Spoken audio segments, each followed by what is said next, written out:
Hi there, this is Startup Central. I'm Nayantara Rai, working from home as you must be as well. It's day 2 of the lockdown. 3 days ago now almost, Prime Minister Narendra Modi at 8 p.m. announced the lockdown. What it did mean was that a lot of people started panicking. They didn't have enough groceries at home. Many had to go and figure out how they were going to have enough medication, the medicines, whether it was for, it could be for a headache or even for life-saving drugs, for a diabetic, all of that. What we also saw was massive disruptions in deliveries and supplies. For example, we had a MedLife founder and CEO right here on Startup Central yesterday talking about how employees and delivery boys with curfew passes had been beaten up by the police. As we speak, right now, Commerce Minister Piyush Goyal is holding a video conference with e-commerce companies, figuring out disruptions, figuring out supply problems, figuring out logistics. It is also expected that very soon the government will come out with a gazetted notification which will permit home delivery of essential goods, particularly medicines. And with that, I'm now going to invite two of my next guests right here on ET Now. I'm being joined by 1MG as well as PharmEasy. I'd like to thank both you gentlemen for joining us here on Startup Central. Gaurav, 1MG co-founder, I'm going to come to you first. It's day 2. What are the last 48 hours been like? Is the situation today better than yesterday? Are you getting delivery from pharmaceutical companies? Are you able to access your go-downs? Are you able to dispatch the goods that you might be getting on your site? Or is 1MG also under lockdown? No, actually, the situation today is much, much, much better than it was yesterday. I have to laud the government that they have quickly gotten everything and rapidly so under control. So, for instance, today a lot of our warehouses are back operational. We've been assured and we have been provided safe transport of people and goods. So it's actually been very, very positive. We are reasonably stocked up for now. So I think we'll be able to service the essential needs of patients who rely on us for their daily and monthly medications. And we are still in the process of figuring out how does bulk good movement, etc. works. But so far, it's been actually very, very proactive and very quick response from the government.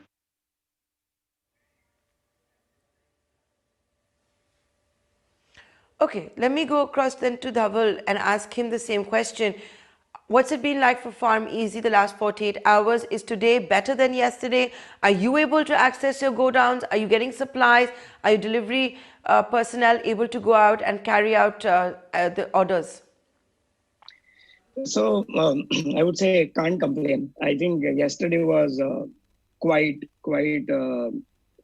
difficult for all of us to operate. I think over the last 24 hours, the government has proactively come out. I think while we are still struggling to find out a single mechanism that can tie up application processes for essential services across all states, which I think, as you rightly mentioned, Piyush sir is actually having a video call trying to figure that out as well. But I think what we all know now that yes, services can now be provided. Our delivery boys, our partner warehouses, partner retailers are starting to get operational.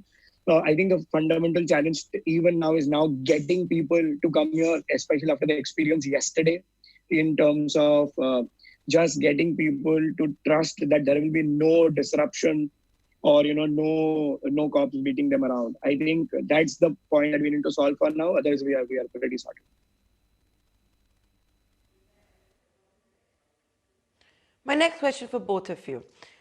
I'll come to you first, Gaurav. While there will be special exceptions that will be made for these essential goods, and obviously medicines, pharmaceuticals has to be that, what are you at 1MG doing to ensure that your delivery personnel, those that are working, the support staff, those in the warehouses are indeed safe? Yeah, that's a great question. There's a lot of work that we already started to do around the safety of our personnel, etc. I would also like to point out that the government has been fairly proactive in coming out with notifications for healthcare workers and all. There are two kinds of frontline workers that we operate with. One who actually do medicine deliveries, and the second ones who do diagnostic tests, etc. There are folks who, even during this time, would need diagnostic tests to be done at home. And they actually come in close contact with people, and their safety is also to be ensured. So even before the lockdown started, we had started, temperature checks, massive sanitization of our facilities, our staff, ensuring that there was a protocol and an SOP that was followed to make sure that our facilities are completely sanitized and our staff was actually not being put at risk, etc. We are also following all the WHO guidelines on packaging material and making sure that things stay safe from that perspective. So that is from the sanitization perspective. Then the second thing is, how do we make sure that our employees who are coming to our, let's say, retail delivery locations and who are going to deliver to patients' homes, how do we ensure that they stay safe? And the government has come out with notifications, and we are following every single one of them. So our employees are carrying ID cards, they are carrying the passes that have been issued to them. They are also carrying essential services stickers, etc., to make sure wherever they are in a situation, because look, it's also a very, very hard thing for the government to control, and it's hard for them at a checkpoint to, let's say, figure out who's an essential service delivery person and who is a general individual just out there violating the lockdown. So we have given our employees very, very strict guidelines to actually not engage in any conflict. We've also set up large-scale WhatsApp groups with the company leadership being in touch with our delivery folks at least twice a day, if not more, and making sure that we get a sense of their well-being and their health. For our diagnostic workers, we are already following ICMR. We are starting to follow guidelines on how to keep them safe from an infection and a sanitization perspective as well. So a ton of steps have been taken to ensure, because we have to make sure that we can continue to provide services while our nation is in lockdown, and folks can continue to stay safe where they are.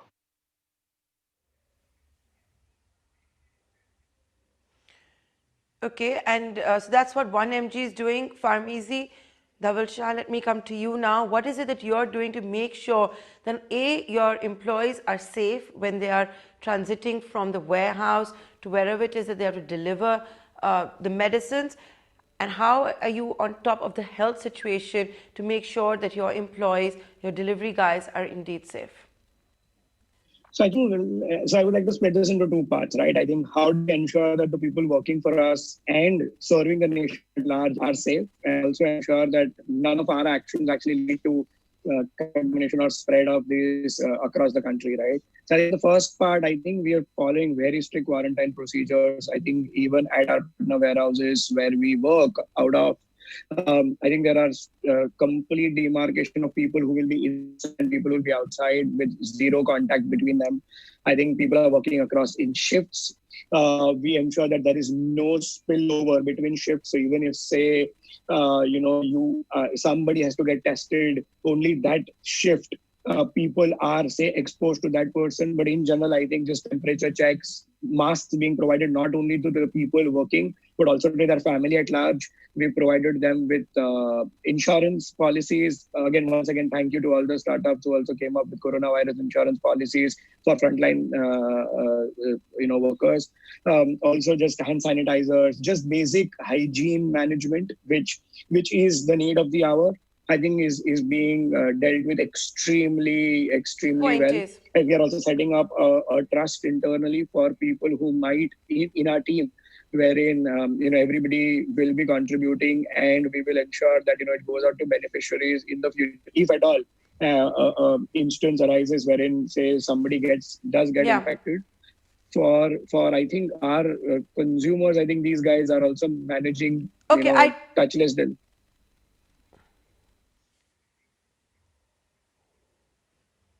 Touchless deliveries, that's the point I wanted to try and come to. Gaurav, now there's this whole fear also that the pharmaceutical industry in India, when it comes to essential drugs, generics, we are very well covered. We have manufacturing facilities in India and all of that, and we kind of pioneer in that. When it comes to the non-generic essential drugs, the APIs, a lot of it is imported from China. And this is a problem that not India, but even the United States, for example, is now battling with. Can you really trust the imports from China? And the fear then is that, if there's ever a blot or a problem, it's always going to be the retailer who will get into trouble, right? or I'm not getting into whether that's fair or unfair. The point I'm also trying to get at is there a shortage of medicines, especially the APIs, the life-saving drugs? Look, so far from the information that we have, there's actually no shortage of medicines. Uh, Even from the official conversations, etc., that we've had, the government has taken proactive steps to ensure that there's availability of drugs, there's availability of APIs. The manufacturing facilities are also reasonably well set up from what we understand. To the level of visibility we have, that there's enough stock for us to tide over for a reasonably long period of time. So I don't think that there's any reason to be worried. I also think and believe that the government has taken reasonable amount of steps already from both sides to ensure that supplies do not get contaminated. So actually, there's really no reason to worry. I would like to assure everyone that there's enough supplies, there's enough to be had, and things will be fine. So we just need to get past this, follow the lockdown, appeal that has been made, the orders that have been given. There's enough supply to actually make sure that we tide over this stuff.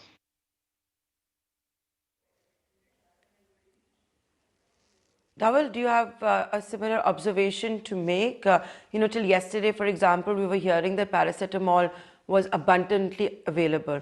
But is that the case for all kinds of drugs? I'm also asking this question on behalf of all the heart patients, the diabetics, those with kidney problems that are tuning in, who are really worried. Do they need to stock up for till 15th of April? Do they need to go maybe beyond that? We don't know how long the lockdown is going to be. Is the government on top of that? Are the pharma companies on top of that? And do you all have enough supply? Yeah, so no, I think take this opportunity to actually reach out to the people at large. I think we would genuinely request people to not indulge in panic buying. As far as our delivery boys are allowed to reach your doorstep, which is now happening starting today again, there is no issues as of now. We've been reaching out manufacturers who've really stepped up in the last few months and really have decent stocks.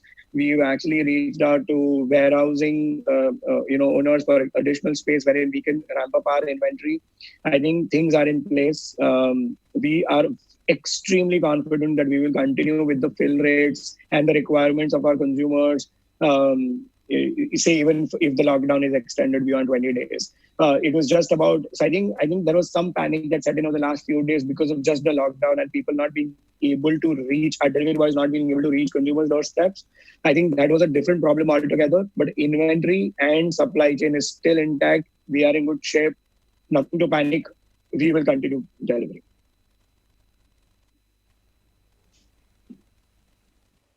Okay, so don't panic, don't hoard. The message that's coming in today from PharmEasy as well as 1mg is that MedLife had also indicated that yesterday. What I'd like to tell you both, you gentlemen, that I had MedLife and Anandarayanan on the show yesterday.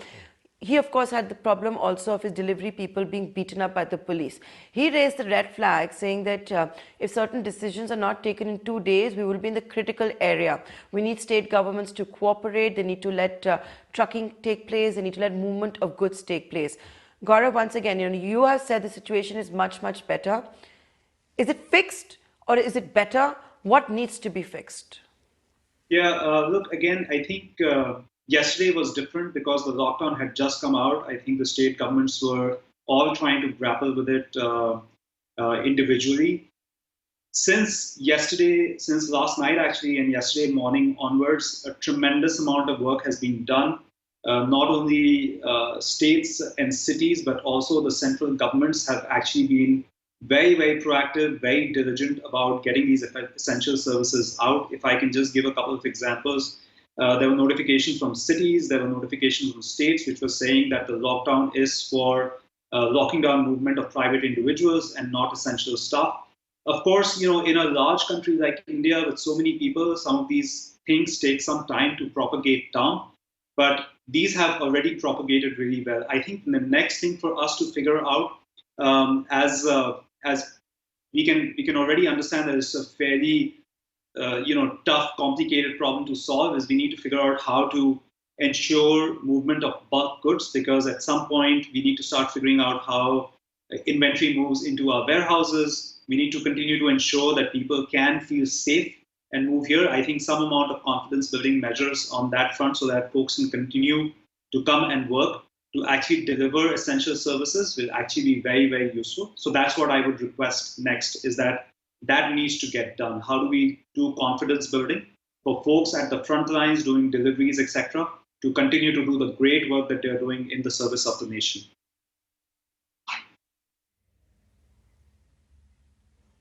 Okay, Dhaval, what is PharmEasy's wish list? Once again, ladies and gentlemen, as we speak, the Commerce Minister Piyush Goyal has called upon e-commerce companies to talk about supplies, deliveries, logistics, glitches, hitches, all of that.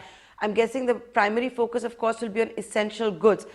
Dhaval, what's your wish list? Where are the pain points? What is it that the government needs to fix so that all Indians can be secure about the fact they will get medicines if needed?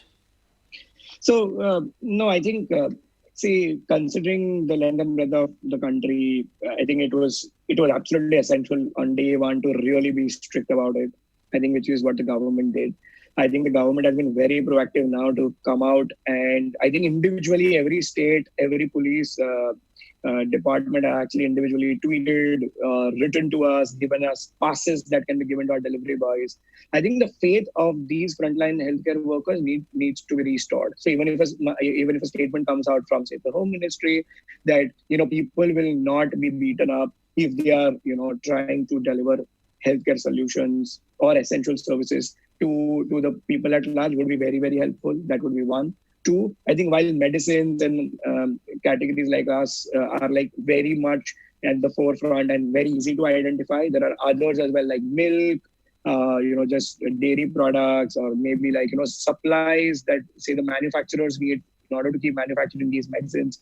I think a formal process, if it can be defined by the Home Ministry, wherein you have to just apply and maybe you're given a certain number of passes which can be limited, and they can vet it, the nature of that business, and then that pass can be used across the country to actually facilitate movement of goods. I think that would make the process very seamless. Right now, we're just scampering from state to state, trying to get permission from every single state, which is not very, very, and every state has a very different process, which we still understand because it's just early days. But if a standardized process can be set up, it will be very, very helpful for all of us to just apply to one place and get validated or invalidated as the requirement may be. But that's a very valid point that you're making, that just stop the duplicity of the approvals needed for a curfew pass, each state perhaps having its own problems, and all, of course, an appeal to all the chief ministers as well, if they could all cooperate on that front as well. Gentlemen, I've run out of time, so I have to wrap up this discussion. But here's an open invitation to both of you, Gaurav and Dhaval. Keep coming back on Startup Central.